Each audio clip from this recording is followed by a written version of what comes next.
Hey guys, it's Danny Bell. I hope you guys are having an awesome day today so far, wherever you are in the world.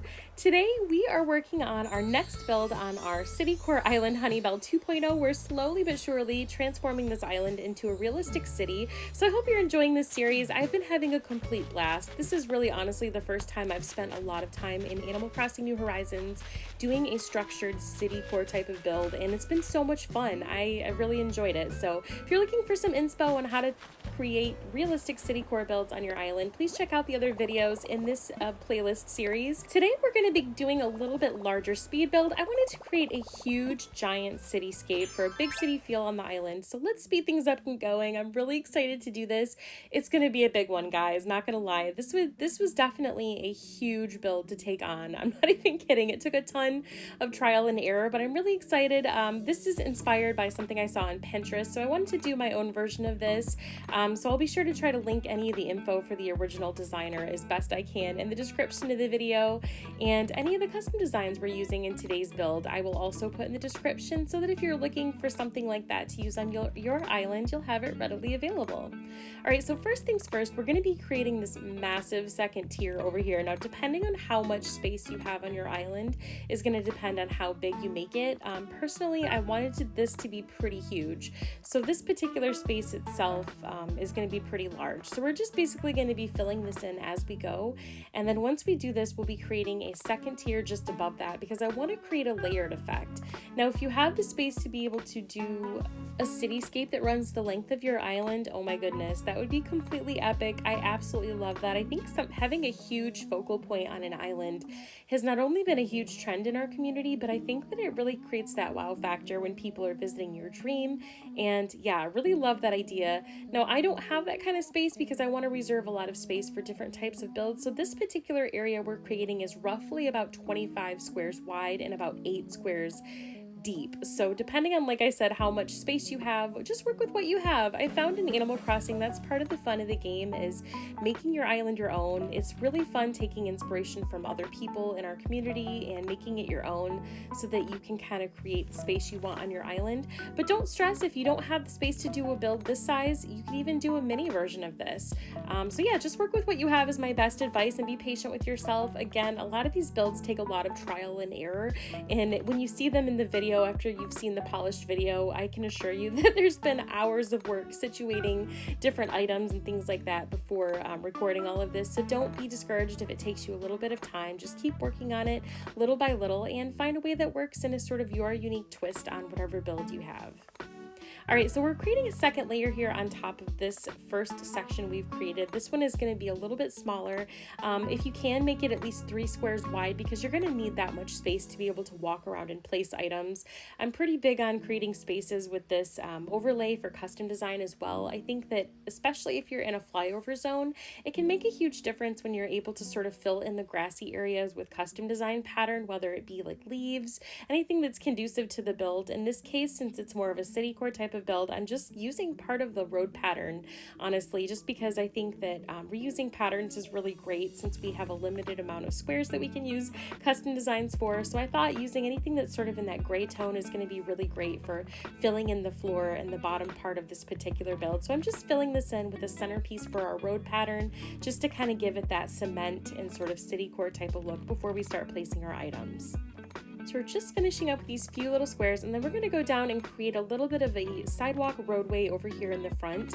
Since this is going to be a little bit of a perspective build, I wanted to create a street area where I can still walk. So over here in the front, we're going to be doing a sidewalk. I love this sidewalk pattern, you guys. I looked on the portal for a while trying to find some different custom designs. One of the questions I get from you guys pretty commonly is, how do I come up with the different ideas and plan an island? Well, one of the things I do first is go on the portal or go on Pinterest and see if I can find some custom designs that I really love when planning the island. Usually if I can find either a great path or roadway or anything like that that I can use that I think will work, it can bring a huge amount of inspiration when coming up with ideas on what I want to build on an island. So that would be my suggestion. If you're in the planning stages of a new island, hop on Pinterest, hop on the portal and do some of the keyword searches. I love that they finally added that to New Horizons, that we can actually search via name instead of just with a code. It can be really helpful to just be be able to get some ideas. You might see that one really great pattern that inspires a complete theme, not only just for one section of your island, but maybe an entire island theme. I don't know, you never know, right?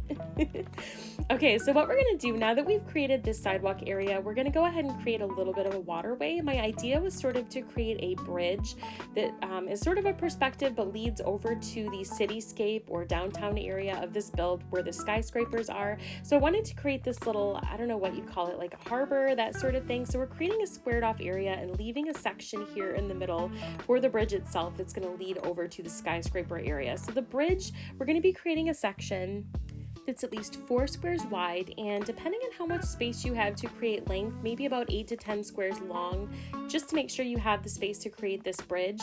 Now I find it easier when creating areas like this to make them a little bit larger while you're placing items and then demolishing parts of the land right around here when the bridge area. You'll see as we go how we achieve this, but I think it's going to be easier if you give yourself a couple of extra squares to be able to place items and then demolish the land around it later.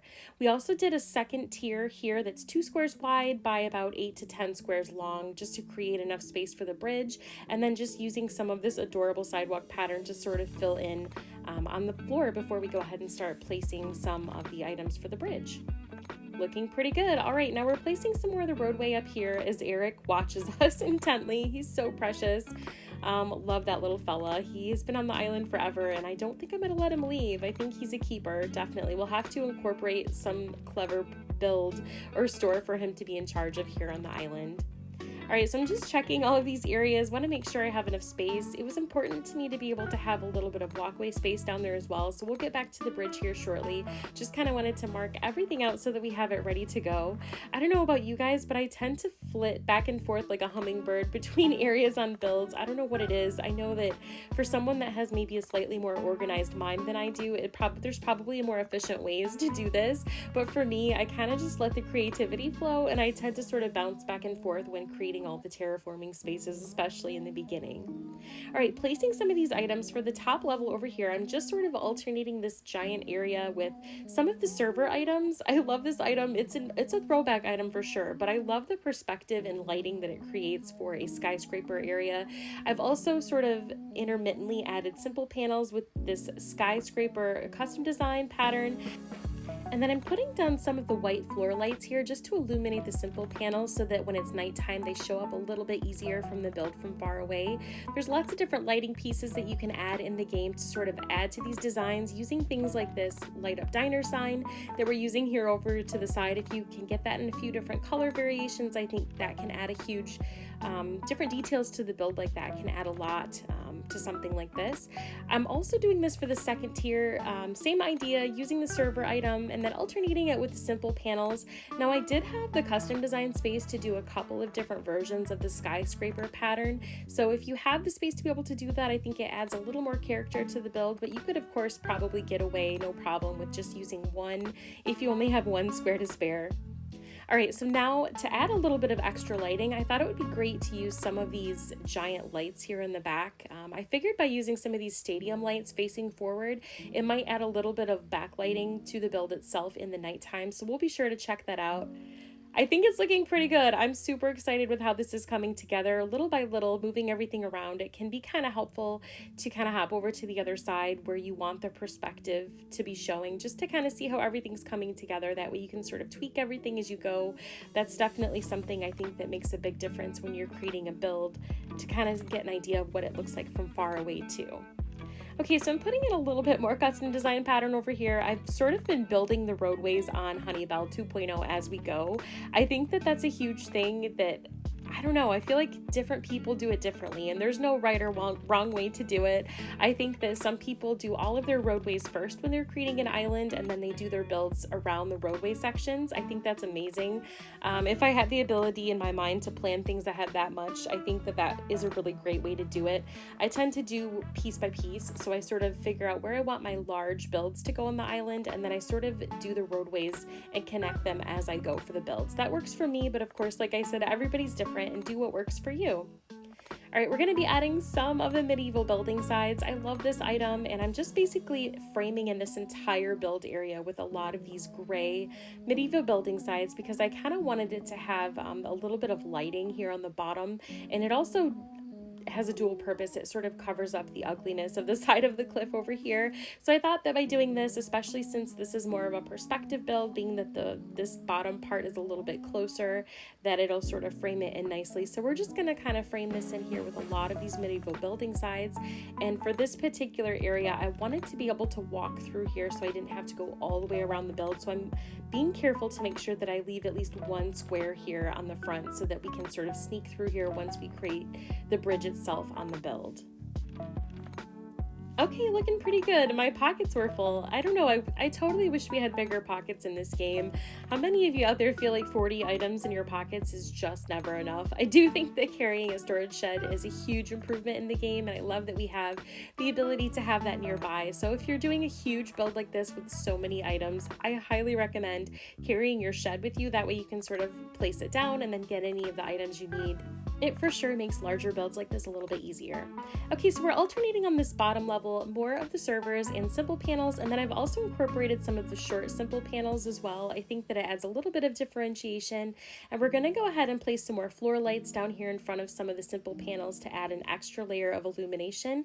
And we're going to go ahead and hop to nighttime because it's starting to be dusk, and for me, I find that when I'm decorating with a lot of lit items that are going to be sort of the centerpiece for an evening build, it can be really helpful to do some of the building at night. Oh my gosh, love it! Love the illumination of this. It's looking fairly epic and I'm super excited. All right, let's work on the bridge area a little bit more. We're going to be using some of the castle gate here on each end of the bridge and then stacking 3 of the Torii item here just to kind of create the railings or sides of the bridge itself, just to kind of frame it in. I love this item. I think it's fantastic, and it comes in a few different colors. So I decided to go with the red just because since most of this build is sort of like gray and black and those sort of muted colors, I wanted to add a little bit of a pop of color, but you could totally do some of the brown or green. I think those are really great versions of the item to use as well. All right, so we're going to create a little roadway here on this raised platform. I wanted to have a raised platform on the opposite side of the build so that you can kind of get a really stellar skyscraper view from this section. So I'm going to create a little roadway with this road pattern. Again, I'll list this road pattern in the description of the video, so if you're looking for a roadway to use on your island, you'll have it readily available. I love that it has a few different pieces for the options, and I love the little painted dashes here that you can use for the road. Now this section here, I thought it would be fun since this is a more of a perspective build to use some of the pocket camp vintage camper item. I really like this. It comes in a bunch of different colors, so you should be able to customize the different variations of it, and really love how this is. I love that it creates a cute little perspective on this build. It looks great from above, and I think it's going to look stellar with this build. So we're going to place a few of these and then frame in the entire area on this side with another castle gate right over here. Now this particular build, I did add some yachts down here just to kind of create a little bit of a perspective with those. I really struggle with the yachts. I wish that we could put them directly into the water. I think that being able to create a little section of land like that in your riverscape can be a nice little added touch to this. If you have a custom design pattern that is more of a water type of pattern, I think it would look even better underneath the yacht. For now, I'm just using this one because I have it readily available. But yeah, adding a few little yachts in here to fill it in. I think some fencing would look really stellar over here, and then just adding a few items here and there. We'll be putting a bridge down over there as well to sort of connect the area, and then just using items like benches and more of the diner neon signs. Anything you can find to sort of fill in these 8 areas can sort of take a build like this and make it your own, of course. All right, we're gonna put our bridge marker down now. Y'all, the struggle is real with these bridges, especially if you're doing a road pattern. They don't always 100% line up, so I'll show you what you can do to sort of camouflage that problem here in a sec. Yes, looking pretty great. I'm really happy with how this came together. I think that I'll probably find a few little items here and there to add. I went ahead and added some of the fencing, and then I also added a little lookout area over here so that you can see the buildings. I'm going to get the camera out so you can see it. Oh my goodness, I love the twinkling on the servers. They really do make a convincing skyscraper in the distance. I love the glow of this build. I think that if you have a Citycore island and you're looking to do something that has that wow factor, this, even though it's a larger build, I think it's definitely worth your time. It's super fun. I ended up placing the bridge over here, and guys, it does not line up with the roadway, so the best I could come up with to sort of camouflage that, I created this little ticket booth here, like a little toll booth. Using a few spare items and fence that I had in storage, and then placing things like phone booths, lampposts, and trucks and things like that I think can really fill in an area like this as well. Love it. Love this area. I definitely wanted to be able to walk through here, like I said, so that it sort of gives you the effect of going for a stroll downtown. And I think we were able to achieve that nicely. It doesn't have a direct connection with the bridge, but I kind of like that you can kind of sneak through here. I feel like you're walking through the city at night just to kind of get that ambiance of city life. Yay, I love it. I think adding the floor lights too really does add a lot, especially in the nighttime. You can't really see them quite as much in the day, but I think when everything is illuminated at night, it for sure adds that wow factor when you have the floor lights kind of situated in front of the simple panel skyscrapers.